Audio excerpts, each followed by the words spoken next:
മഴതോരുമുമ്പയുടെ നാളത്തെ എപ്പിസോഡിൻ്റെ പ്രൊമോയിലേക്ക് എല്ലാവർക്കും സ്വാഗതം. അങ്ങനെ ഷെറിനെക്കുറിച്ച് അത്യാവശ്യം കാര്യങ്ങളൊക്കെ ചോദിച്ച് മനസ്സിലാക്കി രേവതിക്കുട്ടി അതിനിടയ്ക്ക് നാൻസിയുടെ നമ്പറും മൊബൈൽ നമ്പറും മേടിക്കുന്നുണ്ട്. അങ്ങോട്ടും ഇങ്ങോട്ടൊക്കെ കൊടുത്ത് അത്യാവശ്യം എന്തെങ്കിലുമൊക്കെ വിളിക്കാമെന്നൊക്കെ പറഞ്ഞ് നേരെ അവർ ചിന്നുക്കുട്ടിയുടെ അടുത്തേക്ക് പോകുന്നുണ്ട്. ചിന്നിക്കുട്ടിക്ക് രേവാൻറ്റി എന്നൊക്കെ പറഞ്ഞു കഴിഞ്ഞിട്ട് നല്ല സന്തോഷത്തോടെയൊക്കെയാണ് ഓടി ചെല്ലുന്നത്. അതിനുശേഷം രേവതിക്കുട്ടി ആഗ്രഹം പോലെ തന്നെ സിസ്റ്റർമാരോട് നമ്മുടെ ഗ്രേസാമ്മ ചോദിക്കുന്നുണ്ട് ചിന്നുമോളെയും കൊണ്ടൊന്ന് പുറത്തേക്ക് പോയിക്കോട്ടേന്ന്.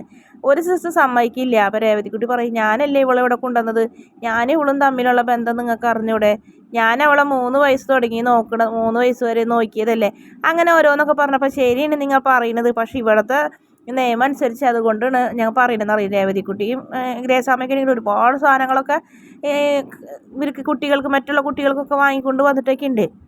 എന്തായാലും രേവതിക്കുട്ടിനെ അവർക്ക് അറിയുന്നത് കൊണ്ട് പെട്ടെന്ന് കൊണ്ടുവരാൻ പറയും. അങ്ങനെ പോയി പർച്ചേസിങ് ചെയ്യുന്നത് വലിയ കാര്യമൊന്നുമില്ല, ഒരു വില കുറവിൻ്റെ പാവയെ രേവതിക്കുട്ടി നമ്മുടെ ചിന്നമോൾ എടുക്കുള്ളൂ. അതെന്താ ഇത്രയും ചെറിയ പാവ എടുത്തതെന്ന് മാമച്ചാൻ ചോദിക്കുമ്പോൾ അവൾക്ക് ഒന്നും വേണ്ട, ഒന്നിനോടും ആക്രാന്തോ അല്ലെങ്കിൽ പ്രത്യേകിച്ച് ഒരു താല്പര്യം ഒന്നുമില്ലാത്തൊരു കുട്ടി എന്നൊക്കെ പറഞ്ഞ് അവരെന്നിട്ട് സന്തോഷത്തോടെ നമ്മുടെ രേവതിക്കുട്ടീനെ അവിടെ രേവതിക്കുട്ടീനല്ല ചിന്നുമോളെ അവിടെ കൊണ്ടാക്കി കൊടുക്കുന്നുണ്ട്. അതിനുശേഷം വീണ്ടും അലീനനെ കാണിക്കുന്നത്. അലീന വൈജയന്തി വല്ലാത്ത വിഷമത്തിലിരിക്കുന്നു, ദേഷ്യവും വിഷമവും. ബാലേന്ദ്രൻ്റെ പെരുമാറ്റം വൈജയന്തിയെ വല്ലാതെ ദേഷ്യപ്പെടുത്തുന്നുണ്ട്. അലീന കാരണമാണ് എന്നെന്നെ വിചാരിച്ചിരിക്കുന്നത്, പിന്നെ മുൻകിൽ മോനടിച്ചതും അങ്ങനെ എല്ലാം കൂടി മാനസികമായിട്ട് തകർന്നിരിക്കുന്നു. അപ്പോൾ അലീന പറയുന്നുണ്ട്, ഞാൻ കാരണം നിങ്ങളെ വീട്ടിലൊരു പ്രശ്നം വേണ്ട, ഞാൻ നാളെ തന്നെ പോയേക്കാന്ന് പറയും. 1,87,000 രൂപ ബാലേന്ദ്ര സാർ എൻ്റെ ഫോൺ അക്കൗണ്ടിലേക്ക് ഒരു കോമ്പൻസേഷൻ പോലെ ഇട്ടിട്ടുണ്ടെന്ന് പറയുമ്പോൾ അത് കോമ്പൻസേഷൻ ഒന്നല്ല, പിന്നെ എന്താണെന്ന് നിങ്ങൾ പറയും മാഡം എന്ന് വൈജയന്തിയോട് ദേഷ്യപ്പെടുന്നുണ്ട് അലീന.